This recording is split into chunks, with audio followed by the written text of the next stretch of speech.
¿Cómo están, queridos compañeros? El día de hoy vamos a continuar con la materia Taller de Lectura y Redacción en el grado primero de la preparatoria abierta que nos avala el Instituto Nacional para la Educación de los Adultos. En este día vamos a ver las etapas del proceso de escritura. La última vez que estuvimos juntos vimos las etapas del proceso de lectura y ahora vamos a ver cuáles son las correspondientes pero para la escritura. Habíamos analizado la vez anterior en lo difícil que resulta para un maestro de esta área, estoy hablando de español, literatura, taller de lectura y redacción, lengua, como ustedes, de gramática, como le quieren llamar, o como en cada una de las diferentes instituciones se le nombre, lo difícil que es encontrar jóvenes que sepan escribir correctamente y qué difícil es encontrar jóvenes que les guste la lectura. ¿Qué promedio de libros leemos al año? Y miren, vamos a ser honestos. No, ¿qué promedio de libros lee el alumno? Sería bueno preguntarnos, ¿qué promedio de libros lee el maestro? Hasta ese grado vamos a irnos y veremos con tristeza que ni aún los maestros estamos acostumbrados, tenemos la disciplina de leer libros, menos aún los alumnos, menos aún ahora que están viviendo en este mundo computarizado en el que todo se les facilita, en el que para ustedes es realmente tedioso el destinar un fin de semana para una buena lectura.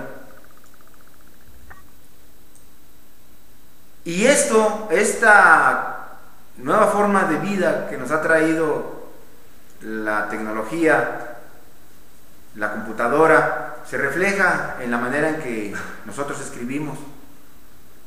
Me refiero a que tenemos muchas faltas de ortografía, tenemos una letra muchas veces ilegible. Quiero decirles yo que el promedio de libros que leemos por año los mexicanos está muy por debajo del promedio y muy por debajo de los que se leen en países como Japón o los países europeos. Y yo soy convencido de que las reglas de ortografía se aprenden leyendo. La asociación que tenemos cuando leemos un libro es lo que nos ayuda a tener buena ortografía. Difícilmente podemos abrevar las reglas de ortografía de las mismas reglas. Es decir, si yo les explicara a ustedes las palabras terminadas en S, N, las agudas, las esdrújulas, el acento, les puedo hacer una tabla de reglas de cuándo se acentúan las palabras expresamente, cuándo se acentúan tácitamente. Y créanme que sería complicadísimo que tuvieran una tabla, estuvieran escribiendo y estuvieran viendo a qué corresponde cada palabra, si es esdrújula, si es grave, si es sobreesdrújula, si es aguda, si termina en S, si no termina, si termina en consonante, si termina en vocal. Es difícil para seguir ese sistema, pero con la lectura, a medida que se ven las palabras, la mente las registra y sabe uno cuándo van acentuadas o con qué letras se escriben. Ahora bien, profesor profesor, en un ejercicio de honestidad, ¿sirve para algo la ortografía o la gramática? La gramática es el arte de hablar y escribir correctamente un idioma cualquiera. ¿Sirve de algo, profesor? ¿En qué le ha servido en la vida a usted el tratar de escribir bien o el aficionarse a la lectura? Bien, primeramente, aficionarme a la lectura. Déjenme empezar primero con los deleites. Es un verdadero placer un fin de semana con un buen libro, 2 días para leer una novela. Mi género preferido es la novela, leer a García Márquez. En una ocasión tuve la oportunidad de leer la antología de García Márquez. La antología quiere decir una colección de libros de él, hojarasca, el coronel no tiene quien le escriba. Estamos hablando de novelas como la más famosa de él, de 100 años de soledad, y era un placer, fue un placer. Ahora, ¿para qué me ha servido? Quiero platicarles que cuando yo era estudiante preparatoriano no tenía claro cuál era mi vocación, porque no había facultades o no había escuelas en aquel entonces en mi tierra de filosofía y letras.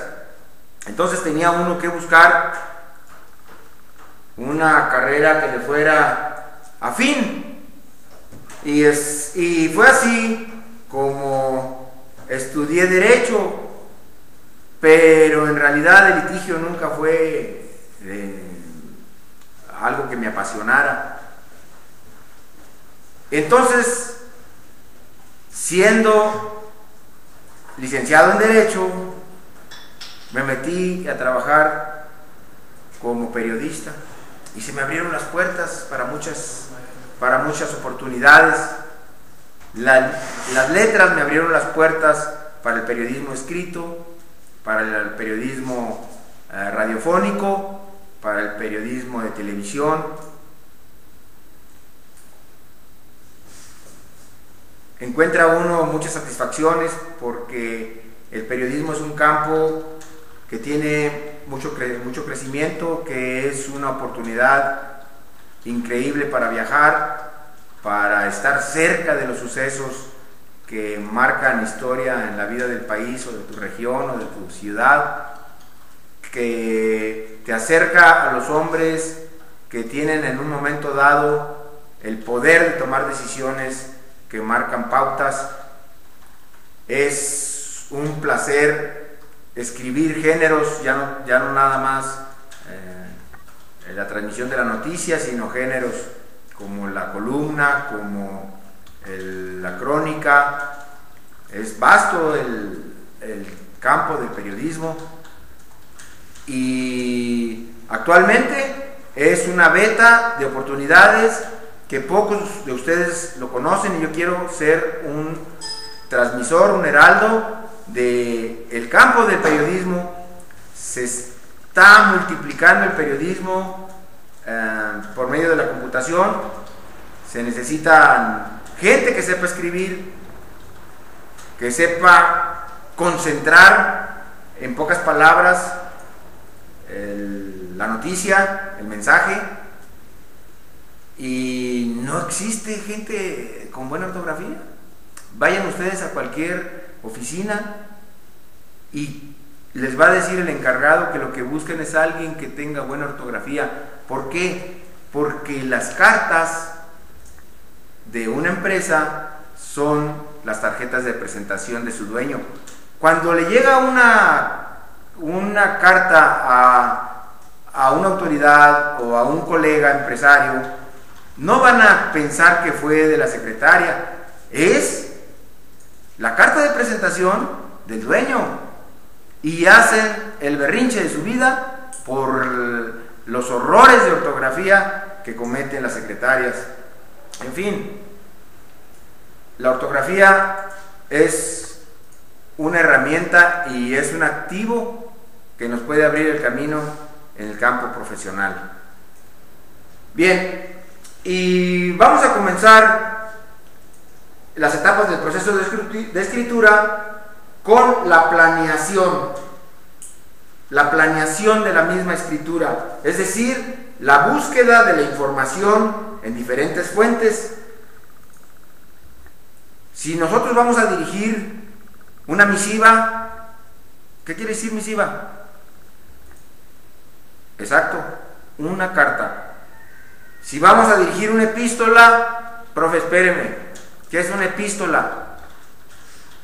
¿Qué es una epístola? Exactamente, una carta. Una carta. Si vamos a dirigir un mensaje, pues, primeramente debemos de tener la información necesaria. Al sentarnos a escribir ya debemos contar con la información que necesitamos para dirigir ese mensaje, para elaborarlo. A veces vamos a necesitar varias fuentes de información. Luego, en nuestra mente tenemos que organizar las ideas.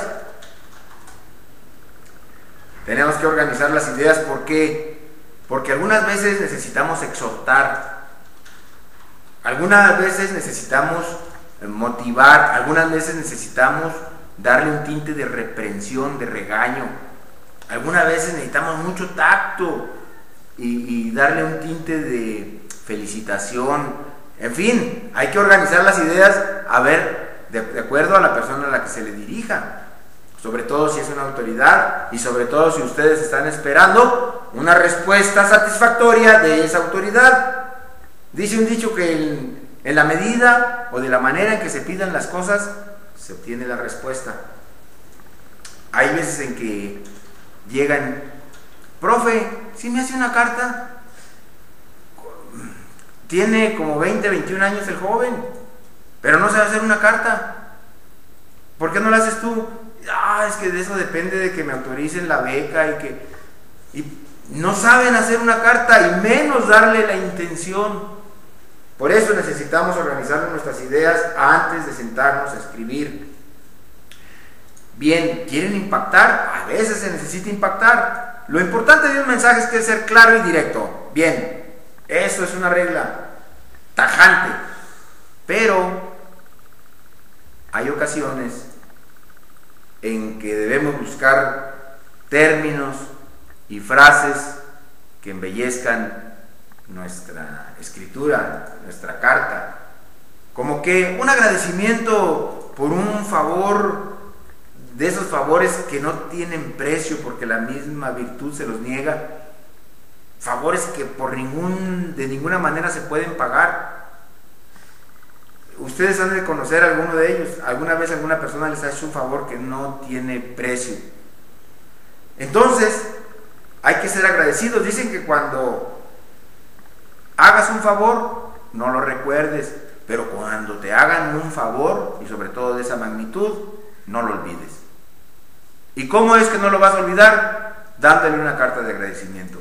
Entonces sí, ven que sí, van a venir o van a recurrir a una persona y le van a decir, dígame unas palabras de agradecimiento, necesito un agradecimiento profundo que le llegue al corazón, que sepa de la gratitud con que yo lo saludo este día. Caray, entonces déjame buscar unas palabras de impacto. ¿Ok? Entonces ya tengo todo. Tengo la información, tengo mis ideas, qué tono le voy a dar a mi carta, tengo los términos y las frases que quiero para impactar, y vamos a comenzar porque ya tenemos la planeación.